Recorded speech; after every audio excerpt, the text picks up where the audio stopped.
Right now on Local News 8 Live at 10, the Life Before Dinosaurs exhibit at the Museum of Idaho has officially opened today. Stay tuned to see what to expect. And protesters across eastern Idaho today. We have coverage from Idaho Falls, Rexburg, and Pocatello right now on Local News 8 Live at 10. Local people, local stories. You're watching Local News 8 Live at 10. Good evening, everyone, and thanks for joining us. I'm Max Gershon. Protests are being held across eastern Idaho today in response to the ICE-related shooting in Minnesota last weekend. Right now on Local News 8 Live at 5, dozens of people in Rexburg took to the streets to march against ICE violence along with a rally in support for ICE. And a car crash in Burley that led to an airlift to a local hospital. And lots of warm temperatures and sunny skies to kick off our February. Local people, local stories. You're watching Local News 8 Live at 5. Welcome to Local News 8. I'm Max Gershon. Events in Rexburg also took place. One was a vigil and another was a rally to support ICE. News 12 Brooklyn is here with you. We're with you weekdays at 5:30 a.m., getting you ready to start your day. Hazardous conditions out there. Leave extra time and check back for updates. The results of our investigation, a new privacy protection bill. Every night at 10, we update the top stories and get you ready for the day ahead. Here with you, live from downtown Brooklyn.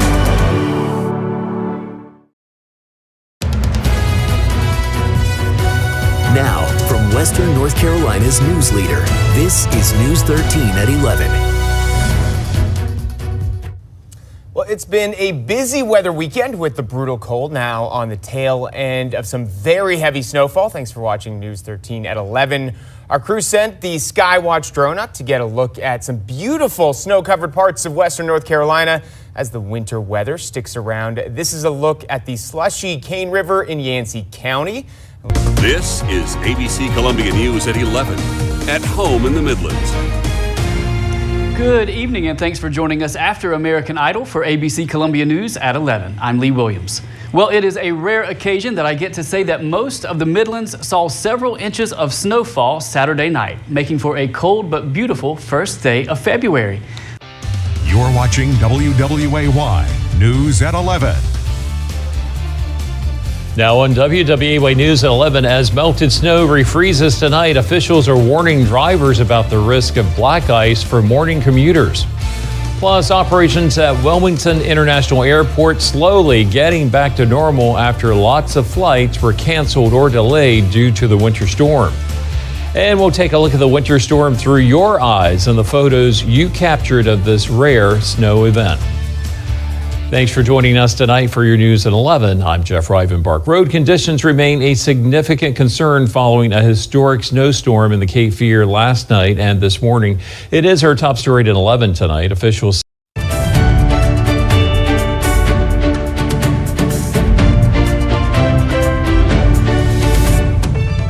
I'm Tim Gordon with your weekly recap, and we'll be catching you up on some of the biggest stories of the week. That includes the local response to anti-ICE demonstrations planned across the country. Plus, the latest in the legal case against a former doctor accused of sexual abuse by dozens of patients. Well, right now at daybreak, bitter cold leading to drivers being stranded across Western New York. The advice AAA is giving when it comes to your car battery.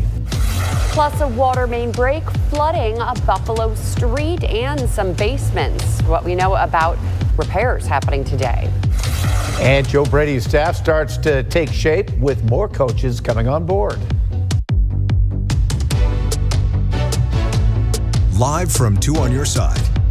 This is Channel 2 News Daybreak. Good morning, everybody. A new month, new music, new graphics, same old folks on Daybreak. Good morning, everybody. It is Monday, February 2nd. I'm Melissa Holmes. Just a little jazzier. I'm Pete Gallivan, and Patrick is saying that Happening right now on midday, bitter cold leading to drivers being stranded across Western New York. The advice AAA is giving when it comes to your car battery. Plus a water main break causing some Buffalo businesses to close. What we know about repairs today. And the Bills have their defensive leader. What we know about new DC, Jim Leonard. live from 2 on your side. This is Channel 2 News Midday. Good morning and thank you for joining us for Midday. It is Monday, January 2nd. I'm Kelly Dudzik. Our stretch of cold isn't going anywhere anytime soon, as we're still in the teens this morning, but luckily the sun is actually out. Storm Team 2 meteorologist Jennifer Stanonis is in the Weather Center this morning with a look at your forecast. Good morning, Jen.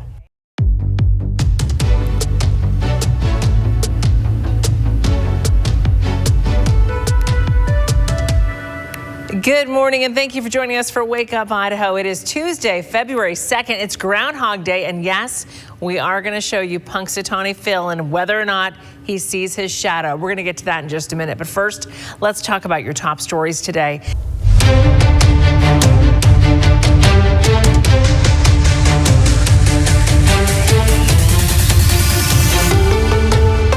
Straight ahead tonight at 5.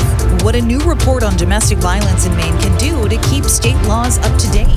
Also ahead, threats that lock down or close schools can disrupt learning and also cost districts time and money. We're looking into the impacts following several recent investigations. And later, I realize that my background may not be the ordinary course to running for governor, but I don't think this is an ordinary moment. Why the son of a former governor wants his own shot at the seat this fall. We're hearing more from Angus King III. Your News at 5 starts right now.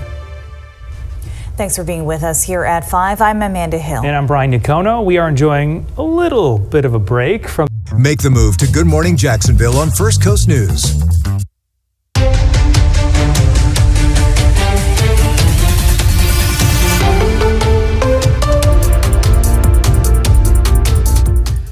Tonight on First Coast News at 7, a shooting at a West Side shopping plaza leaving business owners shaken. Thank you for joining us tonight. I'm Anthony Austin.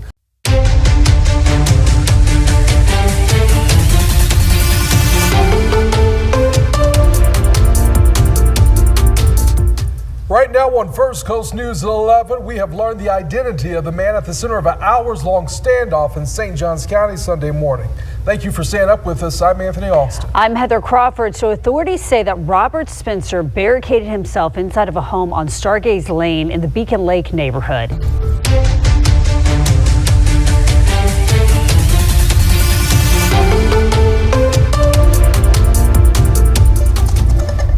Well, changes on the way for one of Beaumont's busiest zip bus routes after ongoing delays and traffic congestion created major problems.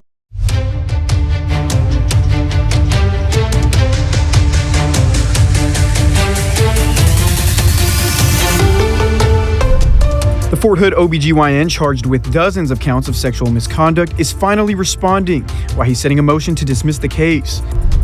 Plus signs to watch out for involving your kids. So we need to be making sure that we're taking care of our kids and watching who we're exposing them to. An expert tells us how to keep your children safe from abuse. And it's getting harder to collect Pokemon cards. I'm like, you know what? Now I'll just tag the IRS every time I see them. How resellers are hurting the market and causing a frenzy. Well, it's a pretty mild work week ahead, but I do have some rain chances tomorrow. I'll talk the details coming up. All of those stories and more coming up right here, right now on 6 News at 10. Good evening and thank you for joining us on KCEN. And for those streaming on 6 Plus, I'm Adrian Carbajal.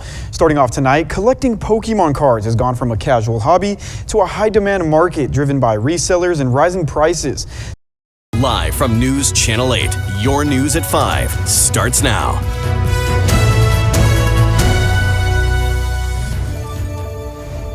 Glad to have you with us tonight. I'm Brenna Rose. Governor Kevin Stitt delivering his final State of the State address, marking the beginning of the legislative session.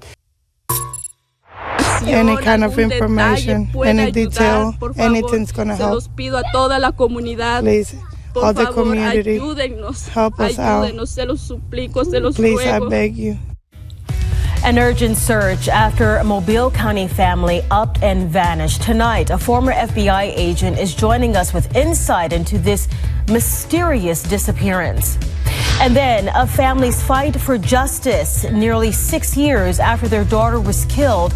How this family is pushing to change Alabama law for tougher penalties. That is coming up. And we are tracking milder weather in the days ahead. Couple little bumps in the road too, so we'll see about rain chances in your forecast. Also tonight, in this government shutdown, President Trump urging the House to act. Lawmakers are at odds. We've got the latest on the standoff for you next. Fox News at 9 is starting right now.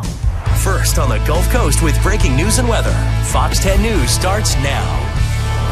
Good evening, I'm Lenise Lagan. We appreciate you joining us tonight as we tackle the latest breaking news at 9. Anything that your neighbor would do for you, if you had a good neighbor, she would do it for us, we would do it for her. The day this all happened, we were celebrating us graduating, and it just all flashed in seconds. A decade of waiting for justice. Tonight on First Alert 6, emotions running high for friends and family of Sarah Root as her killer is sentenced to prison. And I'm tracking a lot of ups and downs for our temperatures this week. I'll take a closer look coming up. Plus, new evidence caught on camera. We'll show you the video that could lead to an arrest in a First Alert 6 follow-up investigation. Live from WOWT, First Alert 6 starts now. Now, having him found, having him accountable, that means the world to us. After a weekend snowstorm, one thing matters. Did you know it was coming? WTAP First Alert Weather was tracking the storm days in advance, pinpointing when it would start, when the heaviest snow would hit, and when it would finally taper on. As the storm evolved, we stayed on it, updating the forecast in real time as conditions changed, so you could plan ahead, adjust travel, and keep your family safe. That's coverage you can count on. WTAP First Alert Weather with Henry Groff, Jason Livia, and Thomas Chase.